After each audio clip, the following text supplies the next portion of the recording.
고혈압은 병이 아니다. 마스모토 미스마사. 요즘은 병원을 가면 안과던 내과던 상관없이 혈압계가 어디든 있다.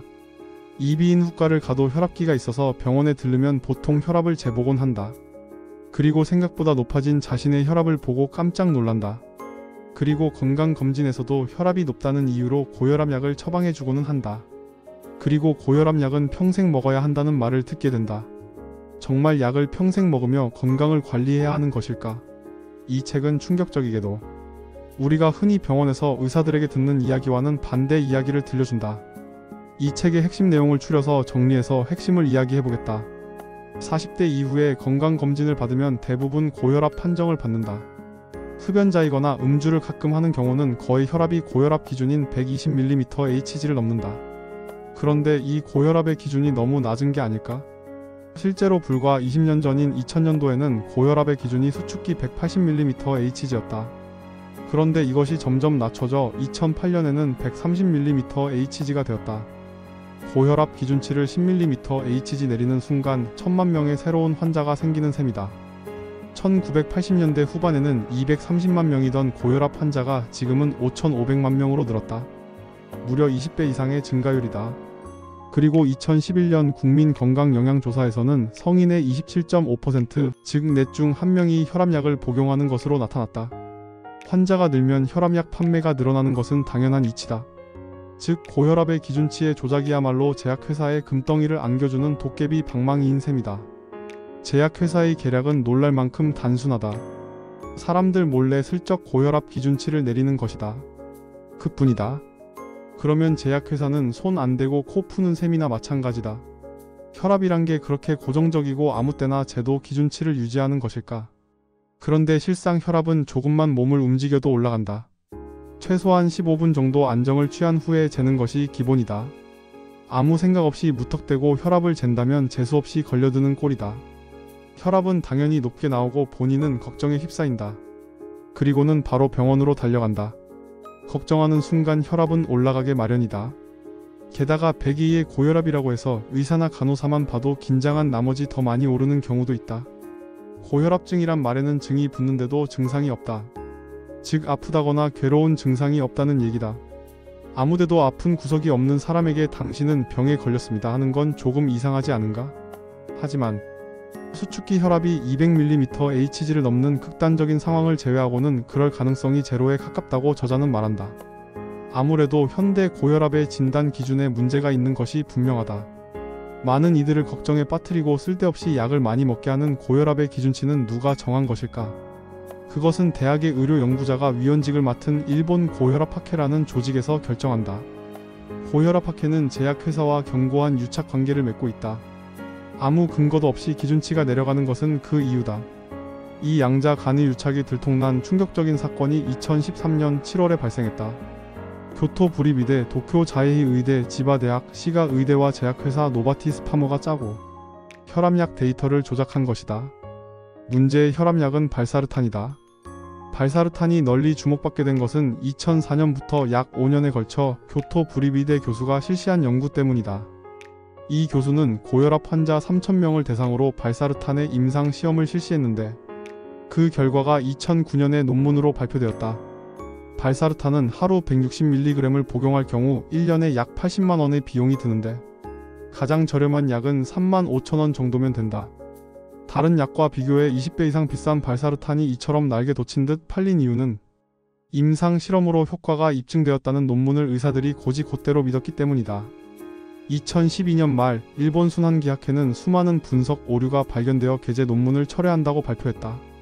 그리고 2013년 2월에는 유럽심장학회지도 치명적인 문제가 있어 교수의 논문을 철회한다는 이례적인 발표를 한다. 나중에 조사에서 대학 비상근 강사라는 직책을 가진 제약회사 직원이 연구팀에 몰래 섞여들어 있었다는 사실이 밝혀진다. 데이터를 조작하고 발사르탄에 유리한 쪽으로 결과를 날조한 것이다. 판매처인 노바티스의 대응은 더더욱 가관이었다. 회사에서는 전혀 몰랐다.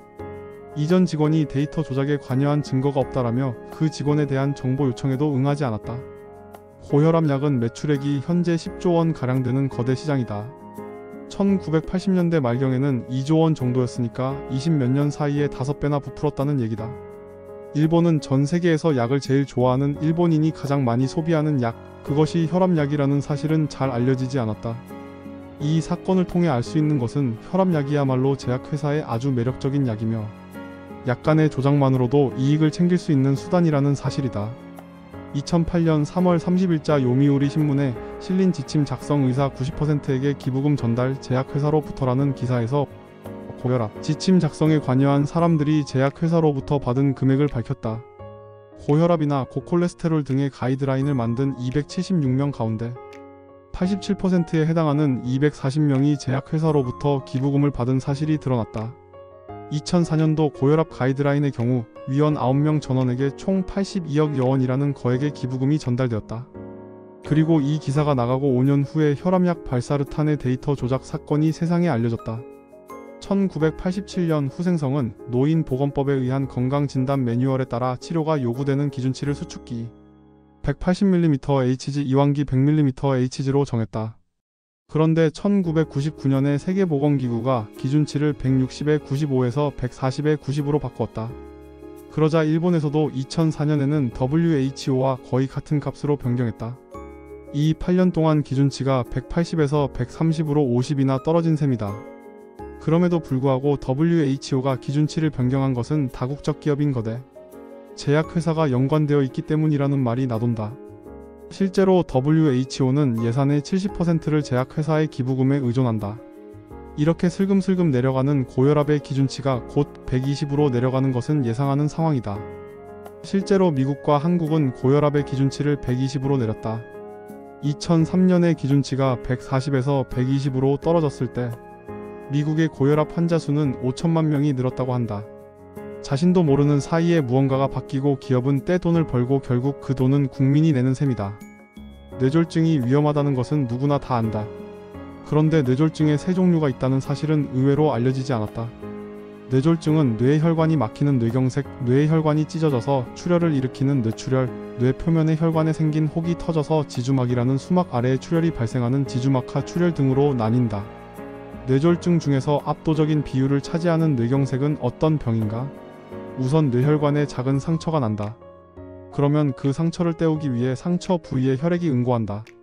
흔히 피부에 상처가 나면 피가 흐르고 그 피가 말라 상처 부위를 감싸면서 낫게 하는데 이와 똑같은 현상이다. 작은 혈전이 생기면서 원활했던 피의 흐름이 방해를 받거나 소용돌이를 일으키며 흐르기 때문에 혈관은 더욱 상처가 나기 쉬워진다. 그러면 자연스럽게 혈전도 커져서 결국에는 혈관을 막아버린다. 이것이 바로 뇌경색이다. 이렇게 무서운 뇌졸중은 혈압이 낮을 때 발생하는 질환이다. 뇌혈관이 막히면 몸은 사력을 다해 혈류의 강도를 높여 피의 응고물을 흘려보내려고 한다. 즉 혈압을 높여 피의 흐름을 빠르게 함으로써 뇌를 지키려고 하는 것이다. 결국은 고혈압 때문에 뇌경색이 발생하는 것이 아니라 뇌경색이 발생했기 때문에 혈압을 높여 낮게 하려는 몸의 작용인데 원인과 결과를 완전히 반대로 해석했다. 이렇게 혈류가 약해져서 피의 응고물을 떠내려 보내지 못하면 바로 뇌경색에 이르는 것이다. 따라서 약으로 혈압을 떨어뜨리는 일은 목숨을 앗아가는 것과 같은 행위다. 도카이 대학 의학부 명예교수인 오구시 요이치의 연구에 따르면 혈압약을 먹은 사람은 먹지 않은 사람에 비해 뇌경색의 발생률이 2배라고 했다. 사실 1950년대까지는 뇌졸중의 약 90%가 뇌출혈이었다. 시간이 흐르면서 뇌출혈은 줄고 뇌경색이 늘기 시작했다. 그리고 1970년대에 들어서자 역전되었고 1990년대에는 뇌출혈이 10에서 20% 내외로 보합세를 유지한 데 반해 뇌경색은 80에서 90%까지 치솟아 1990년대 중반부터 갑자기 증가했다. 그런데 옛날에는 왜 뇌출혈이 많았을까? 그것은 당시 일본의 영양 상태가 매우 안 좋았기 때문이다. 현재 상황을 빗대면 난민으로 넘쳐나는 개발도상국 수준으로 특히 제2차 세계대전 패전 이후 몇 년 동안은 식량을 점령국인 미국의 원조에 의지할 수밖에 없었다. 영양 상태가 안 좋으니 혈관이 약해져서 높은 혈압을 견뎌낼 수 없었던 것이다. 혈압약의 부작용은 이뿐만이 아니다. 혈압약은 암의 발생률을 높인다. 그 이유는 혈압을 낮추는 구조에 있다. 혈압약은 몇 가지 유형이 있는데 암과 관련해서는 칼슘 기량제에 대해 알아야 한다. 이 칼슘 기량제는 일본에서 가장 많이 처방되는 혈압약의 종류다. 혈관의 수축에 관여하는 것이 칼슘이다. 모든 세포의 표면에는 칼슘이 드나드는 작은 구멍이 있다. 칼슘이 이 구멍을 통과하면 정기적인 변화가 일어나 혈관이 수축된다. 즉 혈압이 오르는 것이다. 칼슘 기량제는 바로 이 칼슘 통로를 막는 효과가 있어 혈관은 수축하지 못하고 넓어진 채로 있게 된다. 그래서 혈액이 쉽게 흐르는 상태가 되어 혈압이 내려가는 구조다. 그런데 이 칼슘 기량제에는 커다란 문제점이 있다.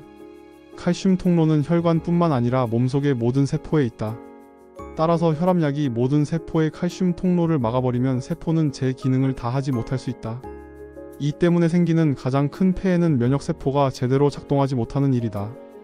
이렇게 칼슘 기량제는 면역력을 떨어뜨림으로써 정상적인 경우라면 제거될 암의 싹을 방치하는 셈이다. 암뿐만이 아니다. 현대의 재앙으로 불리는 알츠하이머성 치매 또한 이 혈압약들의 부작용이다. 노화로 인해 약해진 심장 근육을 대신해 혈관벽이 딱딱해지고 혈압은 상승한다. 그렇게 해야 약한 심장의 펌프질로도 손끝과 발끝, 그리고 머리에 있는 수많은 혈관들로 영양과 혈액이 갈 수 있는 것이다. 그런데 혈압약으로 이러한 압력을 떨어뜨리게 되니 뇌혈관으로 가는 혈액이 끝까지 가지 못하게 되어 뇌에 막대한 영향을 미친다. 고혈압의 기준이 10대도 120에 80, 20대도 120에 80, 30대도 120에 80, 심지어 7, 80대 노인들도 120에 82 기준이라는 것은 뭔가 부자연스럽지 않은가? 인체의 노화는 자연스러운 현상이고 혈압은 나이를 먹으면 함께 오른다는 사실은 의학적 상식이다. 그런데도 현대의 고혈압 기준은 나이와는 상관없이 무조건 120에 80을 기준으로 진단한다. 혈압이 높다는 것은 그 사람의 몸에서 혈압을 높여야만 하는 어떤 일이 일어나고 있는 것이다. 즉 목숨을 유지하기 위해 스스로 혈압을 높인 것이다. 그런데 살기 위해 올려놓은 혈압을 약으로 강제로 떨어뜨리는 것이 맞는 것일까? 중요한 사실은 혈압은 개성이라는 점이다. 사람마다 혈압은 일률적이지 않고 개개인마다의 개성과 같이 다르다. 우리의 몸은 끊임없이 혈압을 가장 좋은 상태로 조절하고 있다는 점이 중요하다. 혈압을 올리지 않는 이상 계단을 오르는 운동은 불가능하다. 혈압은 하루 종일 끊임없이 변한다.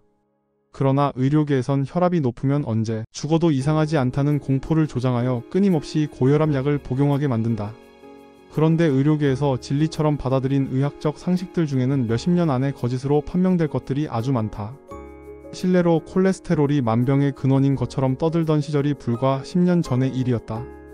당시에는 텔레비전을 틀면 콜레스테롤이 혈관을 막아서 건강에 큰 위험이 된다고 하며 콜레스테롤이 모든 성인병의 원인인 것처럼 얘기하는 방송들이 많았다. 그러나 요즘은 콜레스테롤이 인체에 유해하다는 이야기는 사라지고 말았다. 오히려 콜레스테롤 수치가 낮으면 문제가 더 크다는 사실이 밝혀지고 있다. 일례로 콜레스테롤 수치가 낮으면 암이 증가한다. 콜레스테롤 수치가 낮으면 면역세포의 기능이 약해진다. 이는 과학적으로도 증명된 사실이다. 염분 섭취가 많으면 고혈압을 일으킨다는 유사과학도 과학적으로 증명된 바가 전혀 없지만 아직도 병원의 의사들은 혈압이 높은 분들에게 염분 섭취를 줄이고 저염식으로 식사를 하라고 충고한다. 염분은 인체에 정말로 중요한 성분이라 저염식이 오히려 건강에 더 안 좋다는 연구 자료들이 속속 발표되고 있지만 아직도 병원의 의사들은 그렇게 얘기한다. 의사들의 말을 무조건 들을 것이 아니라 건강과 관련된 다양한 책들을 읽어보고 의사들의 그런 잘못된 조언들을 걸러낼 능력도 키워야 한다. 이 책에서 저자가 가장 중요하게 생각하는 부분은 인간의 자연 치유력이다.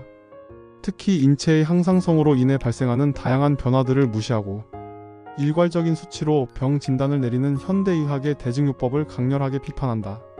그리고 집이나 주변에 있는 혈압계를 내다 버리라고 충고한다. 그런 수치에 신경 쓰기보다는 스트레스를 덜 받고 억지로라도 웃으라는 조언을 해준다.